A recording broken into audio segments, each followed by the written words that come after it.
Hi, welcome to NUFC Matters. My name's Steve Wraith. And I'm Malcolm MacDonald. I'm out 1-1 against Wolves. It could have been 3 points though. 1-0 up, dying seconds. And for me, there was a foul on Dubravka and ultimately Bowley had his arms around him. Dubravka for me should have punched the ball out. Maybe he's been a bit stronger, but it was a foul nonetheless. That led to the goal going in. 1-1. Newcastle coming away with a point when they could have had 3. Could have had 3, should have had 3, I think. Really should have done. There were 2 problems. Certainly, the first was when you get 1-0 up, you've got to go all out for a second. You can't just sit on that one solitary goal because it always gives hope and inspiration to the opposition that they're only chasing 1 goal. If they're chasing 2, that kills them off. And the other problem, of course, now we're down at Dubravka. You saw it as a foul. If I was the centre forward in that position and the referee gave a foul, I would be going ballistic at the referee. I really would, because Dubravka got underneath not only the ball without rising, but he got underneath the Wolves player as well. And so whatever happened from there, Dubravka was in totally the wrong position. And I think the fella he got up, and you have to raise your arms when you jump. You cannot jump with your hands down at your side. So of course the hand's going to come up. And if Dubravka's trying to sort of get up himself, he's going to be meeting the fella's arm. Yeah. So personally, I didn't feel it was a foul. What I thought was that last few minutes, Newcastle allowed way too much pressure from Wolves, too many corners, and you could see the momentum building in Wolves. And so they were going to take chances. They were going to take risks like the fella did. And there he is, a yard off the line, and he just had to be big and strong, which Dubravka wasn't. Dubravka in that situation, he should come knocking everything out the way, because you'll never see a referee do a foul against the goalkeeper for knocking people out the way when there's a ball up in the air. It never happens. So what happened with Dubravka, I don't know. He's been playing so brilliantly all of this season. Sadly, when he's made a mistake, and they've been very few so far, it's cost points. And also, what is it about Wolves that they nick it in the last minute of added time? Yeah, they did it at St James's Park, where they got a winner. It was sitting at 1 each, and then all of a sudden they got a breakaway and won the game 2-1. And then here again, I thought Newcastle seriously were going to get their own back, but Wolves, they nicked a point right at the death, and it's almost like a golden rule. You know, the last 10 minutes you don't let them pass. Albeit, having said that, over the 90 minutes, I thought Newcastle were absolutely terrific. I really did. I thought some of the football they played was super. Needed a killer blow more in the box. And Almiron coming on, boy, with his pace, he will deliver killer blows. Yeah, what did you think? Well, you can't judge a player in a 15, 20-minute spell. However, he made an impact when he came on. He did, didn't he? Yes, he did. He did. And more Newcastle players have got to get used to him and how he plays, so that they can dovetail to him rather than Almiron dovetailing with everybody else. And what I saw was that the fella wants to get the ball and he wants to run at people. There's nobody in the Newcastle side prepared to do that, quite simply because they haven't got the pace. You've got to have pace, and Almiron's pace, by the look of him, I think it's deathly pace.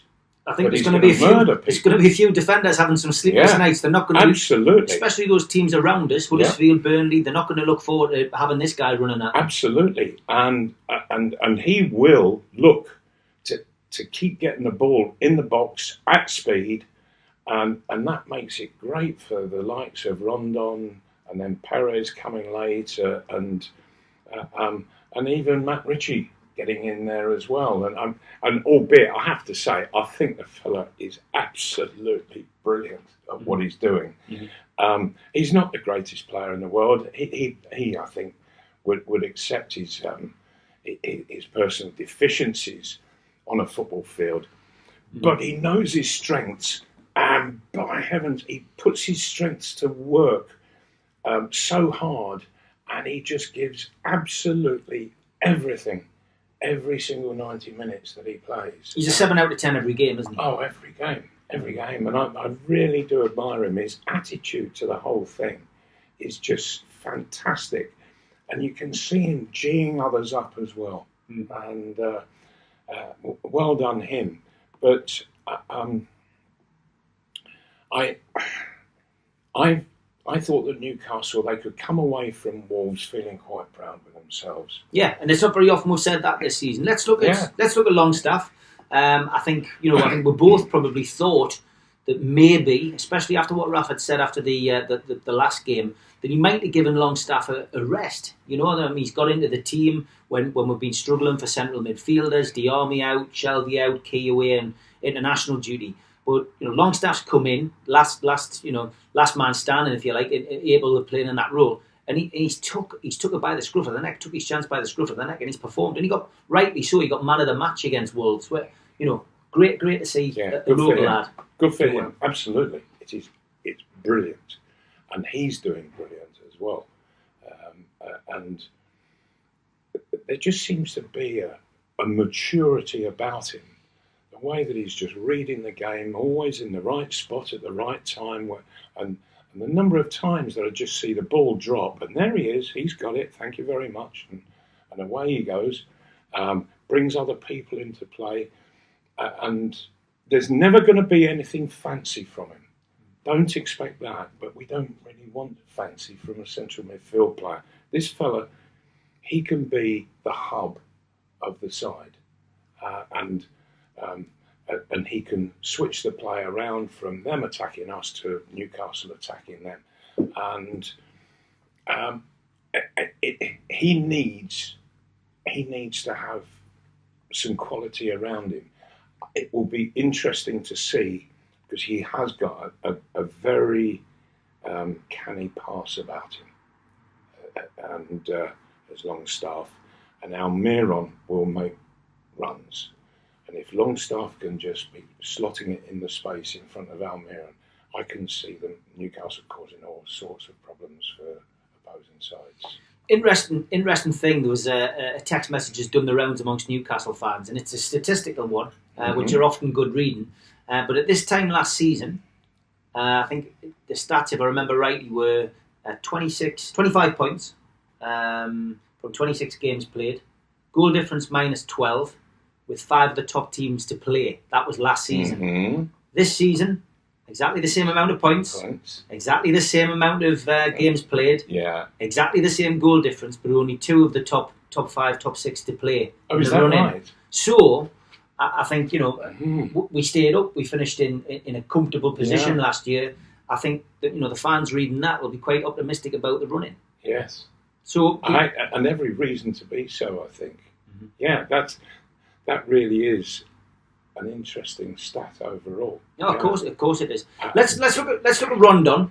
Obviously, filling your old number 9 shirt, did very well yourself, Malcolm, in that shirt. Rondon, though, I think we all were scratching our heads a little bit and wondering whether this guy would hit the ground running. He took a little bit of time to get his fitness back, but is he an important part of Newcastle United's team this season? Yes, he is. Hugely important, and he's big, he's strong. just lacks that bit of pace, but others around him have got that pace, and particularly Almiron.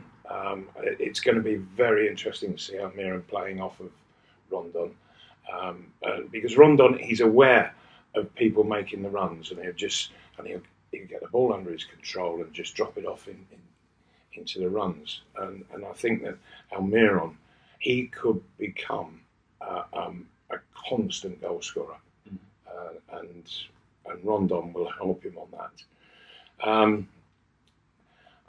I would like to see a bit more support going around Rondon, because I think that he's not a man who wants to turn on goal once he gets possession.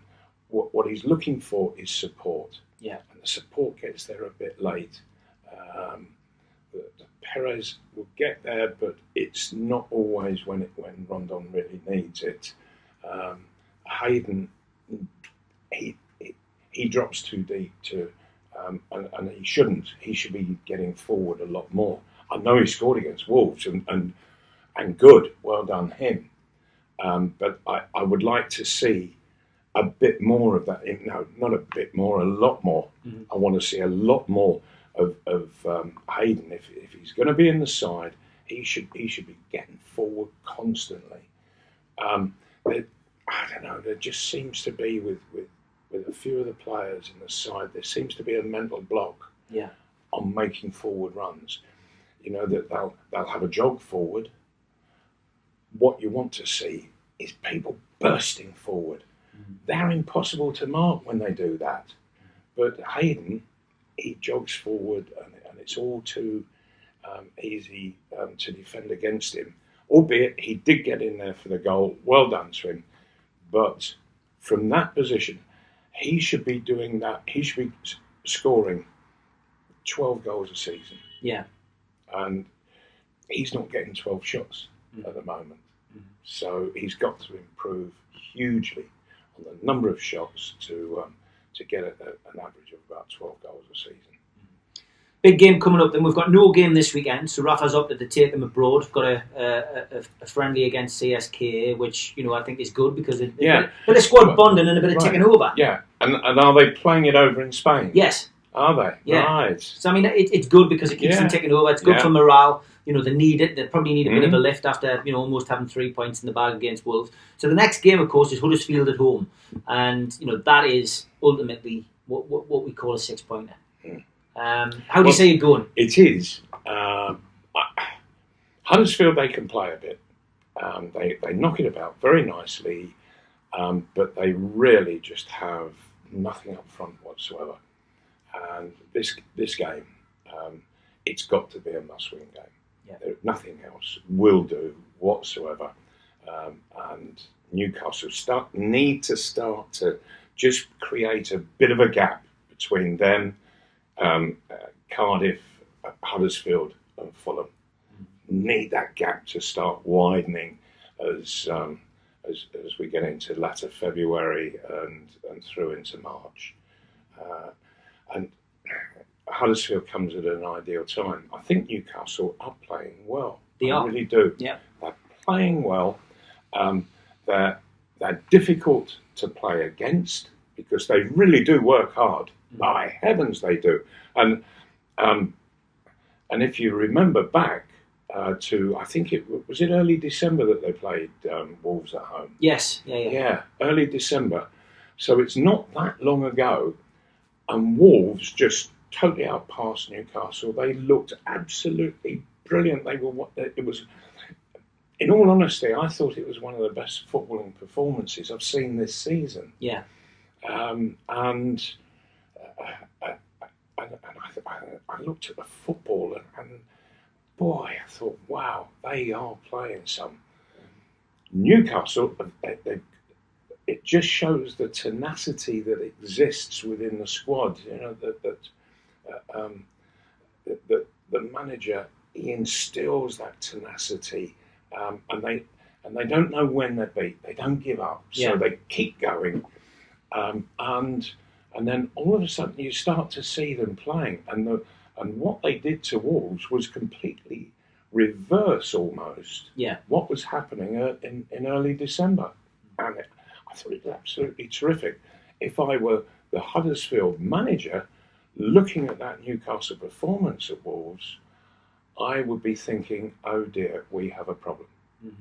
Because they can't get forward. And the few times that they do, they're totally punchless up front. Oh, now having said that, I'll put them up. Give us a prediction, Mal, for that game then. What, Huddersfield game? Yeah. Oh, Newcastle, they've got to go and not just get 3 points, but do the goal difference a nice favour on the plus side. So go and win 3-0, I hope. I'm going to go for 3-0 as well, Mal. That's the score that I had in my mind too. That's the first time ever that you and I have agreed on that. Yeah. Now every week we're going to give people a chance to ask a question, and Terry Armstrong has asked us a question this week. A question for you, Mal. The players that we've got out on loan, in particular, Dwight Gale and Murphy, who are both at West Bromwich Albion. Murphy actually scored last night for West Brom in a 2-2 draw. What do you think the future holds for them at Newcastle United? Would you see them coming back and being part of the team, or do you think their days in the black and white shirt are over? Would you have either of those two players back? Well, Murphy, not really. If the side wants to do a deal on him, I would take the deal. Yeah. I'm really not convinced in any way about him to play at Premiership level. He's probably a very good player in the Championship, but he's not a Premiership player. Dwight Gale, the enigma. He has all the attributes to be able to play in the Premiership and score a lot of goals. Yeah. Up there, I don't think he believes it. And he's so happy and comfortable playing in the Championship that we saw what he could do with Newcastle, and we're seeing now what he can do in that same division for West Brom. And the fella is an absolute constant threat and scores goals for fun. As soon as you put him into the Premiership, bless him, I don't know why, but he seems to freeze. Now maybe it was earlier in the season, at the very beginning, and last season, that he didn't have anybody really to play with, and he was finding it overwhelming to see two big centre halves and fullbacks coming round, and thinking, how am I going to get past all of this, and not have that bigger fella just to take a bit of weight off him. Yeah. I think that he and Rondon could make a fabulous partnership. I really do. But it's whether Dwight Gale has got it up there, whether he's got that confidence in himself to say, hey, big man like that, he can hold the ball up, he can be knocking it into my runs. Yeah, I can go there and score a whole host of goals. If he were to think like that, yes, I'd have him back like a shot. Great answer. Thanks very much, Terry, for your question, and thanks everybody for following NUFC Matters. We'll be back next week. Thanks very much for watching.